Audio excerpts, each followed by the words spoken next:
महान सम्राट अशोक का जन्मदिन मना रहे हैं। क्या मना रहे हैं? किनका? सम्राट अशोक का। महान सम्राट अशोक का जन्मदिन क्यों मनाते हैं? तो आज से 322 ईस्वी पूर्व में हमारा बिहार का जो पटना क्षेत्र का नालंदा क्षेत्र का जिला है, वहां पर मगध साम्राज्य का राजधानी था। राजगिरी में कहा था? मगध का राजधानी। किसका राजधानी? मगध के राजा पहले नंद वंश का शासक महापद नंद थे। अंतिम राजा धनानंद थे।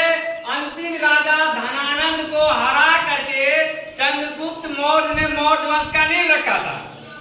चंद्रगुप्त मौर्य का चाणक्य की सहायता से किया था। चंद्रगुप्त मौर्य के पुत्र का नाम था बिंदुसार। क्या नाम था? बिंदुसार के पुत्र का नाम था अशोक। बिंदुसार के पुत्र का क्या नाम था? अशोक को महान सम्राट माना जाता है। अशोक जब राजा बनने के लिए गद्दी पर बैठना था तो उससे पहले ऐसा कहा जाता है अशोक अपने 99 भाइयों को मार करके राजगद्दी प्राप्त किया था। अशोक कितने भाइयों को मार करके राजगद्दी प्राप्त किया? क्योंकि बिंदुसार का मृत्यु 273 ईस्वी पूर्व हो गया था और अशोक का राज्याभिषेक 269 ईस्वी पूर्व हुआ था। क्योंकि ईस्वी पूर्व जो है पीछे की तरफ चलता है तो 4 वर्ष का समय लग जाता जब राजा बना अशोक और अपना जो है क्या कहते हैं गद्दी पर बैठने का जो समारोह किया था उसके बीच में 4 वर्ष का समय लगा था। तो इसीलिए सिंगली अभिलेख से पता चलता है कि अशोक अपने 99 भाइयों को मार करके दीपवंश नामक पुस्तक में इस बात को लेकर कि अशोक 99 भाइयों को मार करके राजा बना था। लेकिन राजा बनने के बाद वह अपने साम्राज्य को सुदृढ़ करने के लिए, अपने साम्राज्य के विस्तार करने के लिए कई युद्ध लड़ा। इन युद्ध में सबसे क्रांतिकारी युद्ध, सबसे युगांतकारी युद्ध अंगुली आ रहा था। सबसे युगांतकारी युद्ध, सबसे क्रांतिकारी युद्ध कलिंग का युद्ध था। कौन सा युद्ध था? कलिंग का युद्ध था। अशोक कलिंग वर्तमान में उड़ीसा में पड़ता है। कलिंग वर्तमान में कहाँ पड़ता है? उड़ीसा का राजा कलिंग का राजा जो है अशोक से वर्षों तक युद्ध लड़ा। युद्ध करते करते कलिंग राजा एक दिन मारा गया। कलिंग राजा क्या हुआ? एक दिन मारा गया। इस युद्ध में बहुत लोग मारा गया। अंत में कलिंग राजकुमारी पद्मावती जो है वह सोची कि अब उनके पिताजी जब मारा गया है युद्ध में तो अपने राज के रक्षा के लिए उन्होंने अपने राज के सभी स्त्रियों का एक सेना मंगाया और उस सेना को लेकर के अशोक से युद्ध करने के लिए मैदान में उतर गई। युद्ध करने के लिए कहां उतर गई? इधर अशोक भी तंग आ चुका था युद्ध से।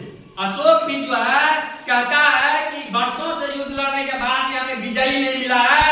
आज या तो कलिंग रहेगा या अशोक रहेगा। आज निर्णय हो ही जाएगा। उन्होंने भी अपने पूरे ताकत के साथ, दमखम के साथ युद्ध के मैदान में उतर गया।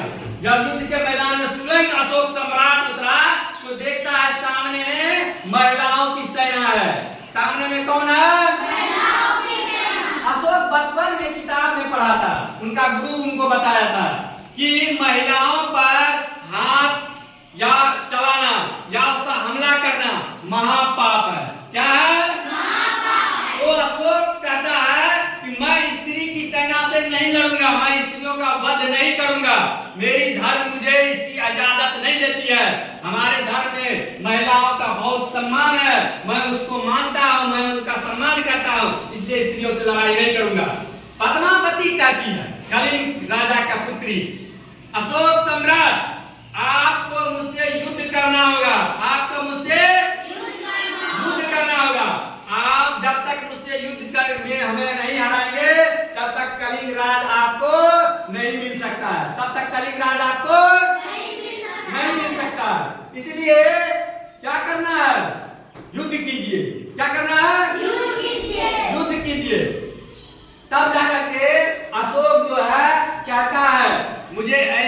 विजय नहीं चाहिए, मुझे ऐसी विजय नहीं चाहिए। क्योंकि अशोक जब युद्ध भूमि में गया और जब युद्ध भूमि का भ्रमण करने लगा, देखता है लाखों सैनिक मरे पड़े हैं, लाशों से बदबू आ रही है, बहुतों का घर उजड़ गया है, बहुत जान माल की हानि हुई है।